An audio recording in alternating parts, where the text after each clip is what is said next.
Hello, guys. Um, so, sorry, I got sick again. Um, this time I don't know who did it.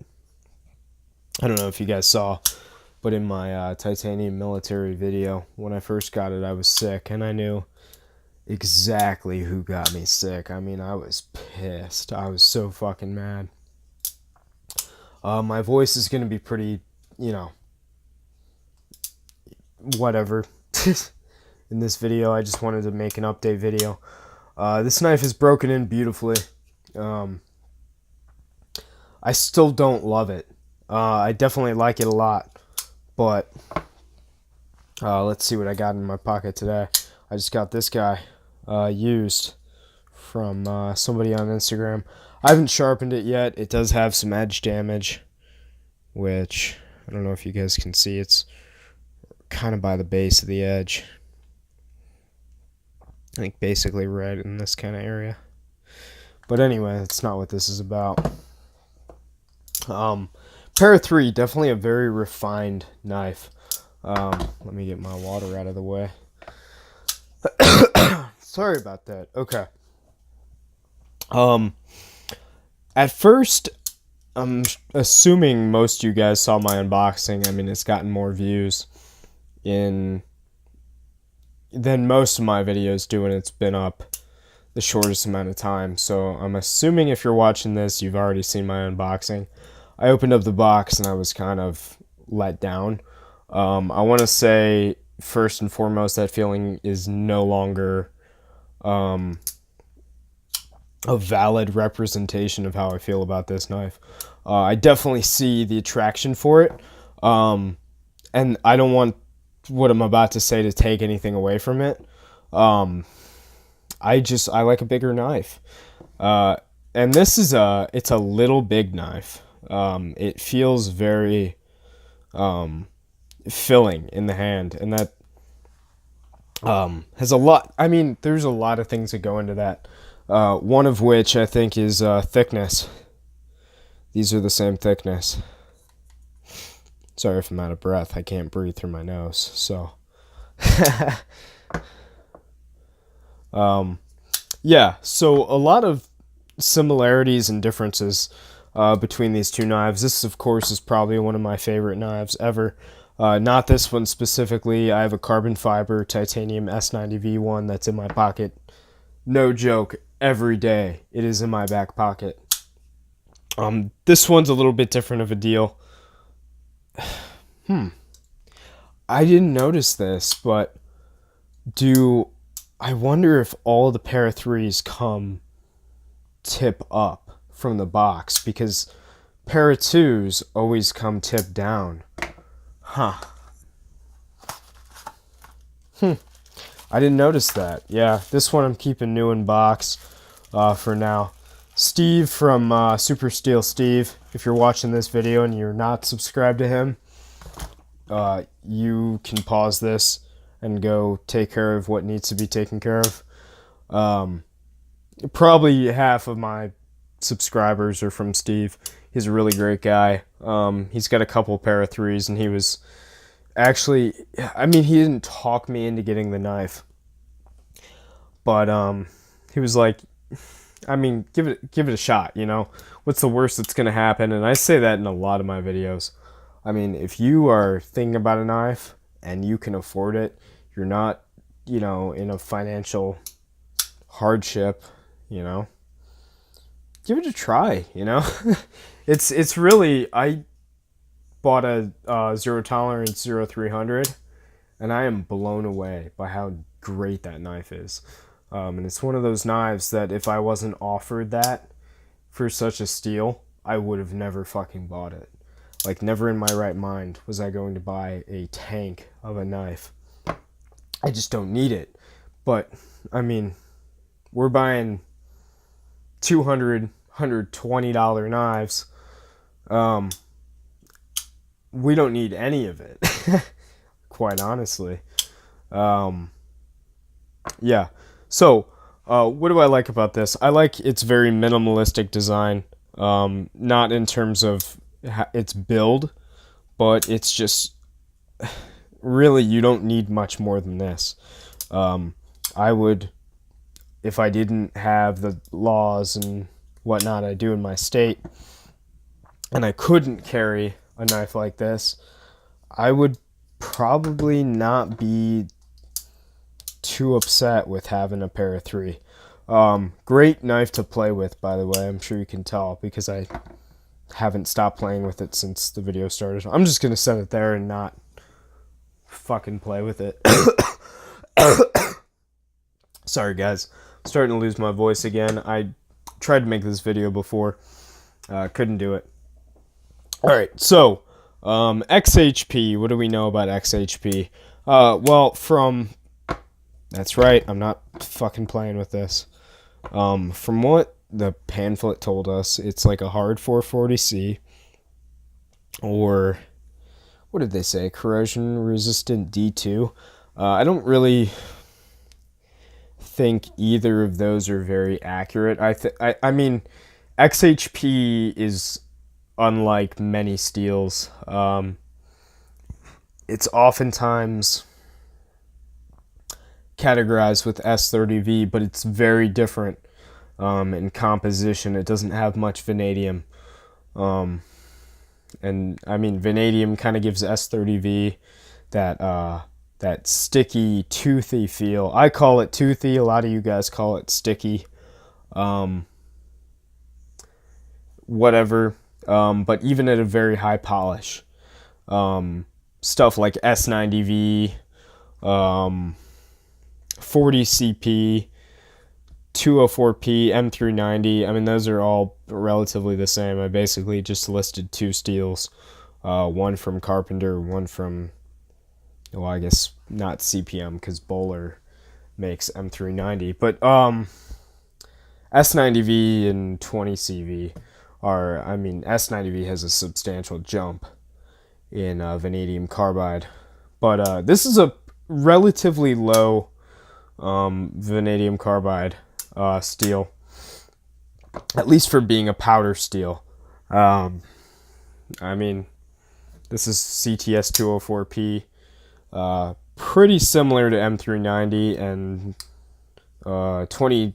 Jeez, guys, it's getting late. So it's high chromium, kind of high carbon, and pretty high vanadium. Well, I think it's got the same vanadium as S30V. I think it's got 4%. Anyway, haven't had a ton of experience in this knife. I mean, I got it 4 days ago, guys. If I were to, give you exactly how this knife is going to perform, I would be lying. I'm going to sharpen it up tonight just to, kind of calm down. It's been a pretty hectic day for me. But I think sharpening this, is going to kind of relax me. Got my stones out already, just cleaned them. This is just a DMT. I'm going to see. Usually vanadium or super high vanadium steels, I'll keep it like 1,000 grit. And I'll strop it. So I go from 400, 600, 1,000. At the most, I'll do ultra fine rods from Spyderco. But I mean, I can freehand with these. I actually kind of prefer it because I can line my edge up. I can get that solid contact that I like. But these stones don't cut very fast, so it actually takes me quite a while. I'd be curious to see how this reacts to it, just because it's not a high, carbide steel. S90V, let me just, give you guys a warning.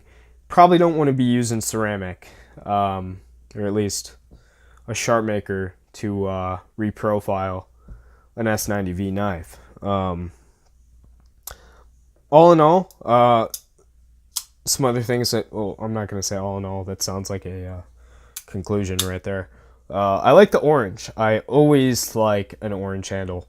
Don't know why. A lot of people seem to not like orange handles or really, really, really enjoy orange handles. I'm somebody who really enjoys orange handles. I'm kind of getting into the more subdued colors This is kind of like a British racing green, maybe even a little bit darker. I can't remember what the knife industry / gear industry calls it. Maybe it's like a hunter green, something like that. That sounds right, but this is like a hunter orange. So same sort of deal. Yeah, so I don't have a ton of use on this. I can tell you it's very comfortable in hand. The clip is kind of a hot spot. Not to call anybody out, but I mean, this is YouTube. It's literally like a forum for opinions. Slicey Dicey basically said this knife was uncarryable with the stock clip. I would have to respectfully disagree. It definitely is not ideal, but to say it's uncarryable is, I think, a little bit extreme, I guess. I mean, that much does stick out of your pocket, but I mean, there's been worse clips that still work. But I mean, Steve from Super Steel Steve, that channel, I'm getting so tired. I don't even know what I'm talking about. He puts a deep carry clip on him. I can't remember who makes it, but it kind of shifts this portion of the clip down a little bit and puts it more center, like kind of in your palm. And apparently that makes it a lot more comfortable. I'm going to have to try that out with this knife. Sorry about the coughing, guys. Once again, I just really want to put another video out kind of talking about the Para 3 and my opinions on it. Definitely, this knife is very hyped up, and oftentimes with knives that are super hyped up, I open them, take them out of the box, and I'm basically disappointed. This is a knife where I took it out of the box. I didn't know what to think. Yes, it is a small Para 2, but it's really not. I mean, it's very different from a Para 2. I mean, I handled a Para 2 today. I don't own one. I probably will pretty soon, coming up. But yeah, very different feel. Handle is probably the biggest difference other than blade length and overall size. For people that care greatly about the edge to handle ratio, which I don't think a lot of people do anymore, this probably isn't the knife for you. I think go to a Microtech SOCOM. Spyderco Southern is a really good option. What else? Benchmade Anthem. I think Benchmade as a whole, they kind of tend to do a little bit better. Spyderco, they like a big handle relative to the amount of cutting edge that you get. I don't mind. I honestly don't even care. Sometimes I like it, other times I don't. In the instance of the Manix 2 lightweight, I tend to not like it. For me, it's just almost a little bit too much. You know, you're getting what seems like this much cutting edge with a handle that's substantially longer. So at that point, kind of the appeal diminishes for me. But yeah, so I'm going to keep using this. I'll upload some cut tests with it. Very interesting knife so far. Sorry, guys. I like it. I kind of wish that they would make not even a slim version. I don't think that's what I want if I were to perfect this. I don't think it would be slim, but almost like what Strider does, like a concealed carry. So basically, you would just round off the entire scale. So it would be kind of like thinner around the edges, and it would be, what's the word? It would swell in the middle. So it would be, pretty hand-filling, but also very slim. Probably my biggest complaint about this is I can't even say it's thick. I mean, it's pretty average in thickness. I'm just not sure how to feel about it yet. And I know some people commented, just relax, enjoy the knife. There's nothing odd about it. But to me, it's a pretty odd knife. I got out of collecting for probably 4 or 5 years. The Para 2 was like the shit when I left. And I came back and I was like, what the fuck is a Para 3? So I look it up thinking like, oh, it's the, next version of the compact military. And it's a subcompact military. Which I don't mind. I think it's, honestly, if I were to carry 2 knives, one for like strictly EDC and one just for, bigger cutting tasks, like this is better in the kitchen than this knife. This is a good duo right here, a good team, especially in these colors, Hunter Orange, and then I think people call this Hunter Green, or I call it British Racing Green. All right, guys. I'm gonna keep posting updates on this. I'm gonna do a lot of steel testing. Maybe I'll sharpen it on camera for you guys. Just let me know what you want to see out of this. And I hope you guys are having a good night and have an amazing holiday. I'm sure I'm going to upload at least 10 videos before December 24th or whatever. I hope it's 25th. Jeez. That's embarrassing. I got Christmas wrong. Yeah, but anyway, I hope you guys have, an amazing night, amazing day, whatever. And see you in the next video.